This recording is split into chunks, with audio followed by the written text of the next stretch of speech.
નમસ્કાર મિત્રો, વેધર ઇન્ફોર્મેશનમાં આપનું સ્વાગત છે અને હું છું પરેશ। ખાસ કરીને આજના વિડીયોમાં આપણે ચૈત્રી દનૈયા વિશેની વાત કરવાની છે, કેમ કે ચૈત્રી દનૈયાના આધારે પણ આવનારું વર્ષ એટલે કે વર્ષ 2026નું ચોમાસું કેવું થશે એનો અંદાજ આપણે લગાવી શકતા હોય। આમ જોવા જઈએ તો જે દેશી વિજ્ઞાન છે, મારું જે કામ છે એ વિજ્ઞાન અને ટેકનોલોજીના આધારે જે આપણે હવામાનની માહિતી આપતા હોય, જેમાં સેટેલાઇટના માધ્યમથી અમે પ્રિડિક્શન કરીને માહિતી આપતા હોય, પણ દેશી વિજ્ઞાન જે આપણી પરંપરા છે ભારત દેશની, એમાં પણ ઘણું બધું તથ્ય રહેલું હોય છે। જેવી રીતે જોવા જઈએ તો હોળીના પવન હોય, અખાત્રીજના પવન છે, વૈશાખ મહિનાના જે વાદળો છે, કસ કાતરા છે, ચૈત્રી દનૈયા છે, આ તમામના આધારે પણ આપણા દેશની અંદર વર્ષોથી એક પરંપરા છે કે આપણે વરસાદનો વર્તારો કાઢતા આવ્યા છે। ભલે એ મારો વિષય નથી, પણ જે રીતે આપણે ચૈત્રી દનૈયાના આધારે પણ એક વરસાદનો વર્તારો નીકળતો હોય છે એના વિશેની વાત કરવાની છે। આમ તો ચૈત્રી દનૈયા કોને કહેવાય? જેની અંદર ચૈત્ર મહિનાની વદ પાંચમથી લઈ અને ચૈત્ર મહિનાની વદ બારસ હોય, એટલે કે એ 8 દિવસનો જે સમયગાળો છે એને ચૈત્રી દનૈયા કહેવામાં આવે છે। ઘણી વખત એવું બનતું હોય કે જે આપણા ગુજરાતી કેલેન્ડર પ્રમાણે કોઈ તિથિ છે એ ડબલ આવે તો ચૈત્રી દનૈયા એક કરતાં વધી જતા હોય છે, ઘણી વખત દનૈયા ઘટે છે, એટલે કે એક તિથિનો ક્ષય આવતો હોય। આ વર્ષની વાત કરવા જઈએ તો આ વર્ષના ગુજરાતી કેલેન્ડર પ્રમાણે કોઈ એક્સ્ટ્રા તિથિ નથી, વધારાની તિથિ નથી અથવા તો ક્ષય નથી, એટલે 8 દનૈયા છે એ પરફેક્ટ છે। હવે આ જે 8 દનૈયા પરફેક્ટ છે એની અંદર વાત કરવા જઈએ તો આજે ચૈત્ર મહિનાની વદ પાંચમ છે, દનૈયા જે ટોટલ 8 હોય છે અને જે ચોમાસાના નક્ષત્ર હોય છે એવરેજ 15 દિવસનું નક્ષત્ર હોય તો 8 દનૈયા પ્રમાણે 4 મહિના ચોમાસાના થતા હોય છે। જો 8 દનૈયા સારા જાય તો 4 મહિના દરમિયાન સારા વરસાદના સંકેતો આપણે મળતા હોય છે। જેમાં ખાસ કરીને જોવા જઈએ તો એક દનૈયું બરાબર એક નક્ષત્ર જો આપણે ગણીએ છીએ તો એ પ્રમાણે દનૈયું કોને સારું ગયું ગણાય? તો કે ચૈત્ર દનૈયા દરમિયાન કોઈ જ પ્રકારનો ઝાકળ વરસાદ આપણે ન થવો જોઈએ, એટલે કે ઝાકળ ન આવવું જોઈએ। આમ પણ અત્યારે કોઈ ઝાકળની હમણાં કોઈ શક્યતાઓ નથી।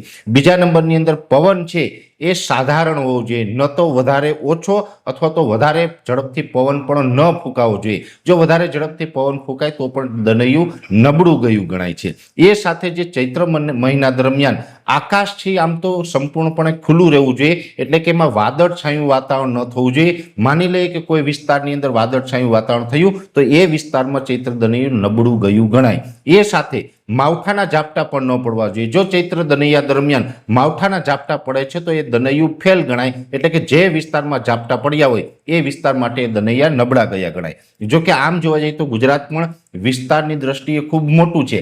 ઘણી વખત એવું પડે કે બને કે 1-2 જિલ્લાની અંદર માવઠાના ઝાપટા પડે તો એ જિલ્લા પૂરતો એ પછી ચૈત્ર દનૈયામાં એ નક્ષત્ર હોય એ આપણે નબળું જોવા મળે છે। માની લઈએ કે આજે પેલું દનૈયું છે, ચૈત્ર મહિનાનું આજે પેલું દનૈયું ને આજે પેલું દનૈયું છે એ 2 જિલ્લાની અંદર એમાં ઝાપટા પડ્યા હોય, બીજા વિસ્તારોમાં સારું રહ્યું હોય તો પછી જે પેલું નક્ષત્ર હોય છે એ 2 જિલ્લામાં પછી એમાં ઓછો વરસાદ પડે અને બીજા વિસ્તારમાં સારો વરસાદ પડે એવા સંકેતો મળતા હોય છે। એટલે ચૈત્ર દનૈયા આ રીતે જોવામાં આવે છે। ખાસ કરીને ચૈત્ર દનૈયા ચૈત્ર મહિનાની વદ પાંચમથી લઈને ચૈત્ર મહિનાની વદ બારસ સુધી, એટલે કે 8 દિવસ ગણવામાં આવે છે અને 8 દિવસ એટલે કે એક દનૈયા બરાબર ચોમાસાનું એક નક્ષત્ર જોવાનું હોય છે। અને આ દરમિયાન ખાસ આપણે એટલી ચોકસાઈ રાખવાની હોય છે કે આપણા વિસ્તારમાં આપણે ચૈત્ર દનૈયું જોઈએ છે તો ચૈત્ર મહિનાના દનૈયા દરમિયાન કોઈ જ પ્રકારે ઝાકળ વર્ષા ના જોવા મળે, વાદળછાયું વાતાવરણ જોવા ન મળે, પવનની ઝડપ છે એ સામાન્ય રીતે વધારે પડતા પવન ન ફૂંકાવો જોઈએ અને દનૈયા દરમિયાન તાપમાન છે એવરેજ ઊંચું જવું જોઈએ, એટલે કે તાપમાન નબળું ના રહેવું જોઈએ। તાપમાન સારું હોય તો દનૈયું સારું ગયું ગણાય। જો તાપમાન ખૂબ નીચું રહે, તાપમાન નીચું હોય ને આપણું વાતાવરણમાં ઠંડક પ્રસરે તો એ દનૈયું નબળું ગયું ગણાય। એટલે આ પ્રકારના ચૈત્ર દનૈયાનું માર્કિંગ કરવાનું હોય છે। તમે પણ તમારા વિસ્તારની અંદર ચૈત્ર દનૈયાનું માર્કિંગ તમે કરી શકો છો। ખાસ કરીને અત્યારે મારું એક એ પણ તમને સુઝાવ રહેશે કે ચૈત્ર દનૈયા સારા ગયા તો એનો મતલબ એવો નથી કે વર્ષ સારું જ થશે।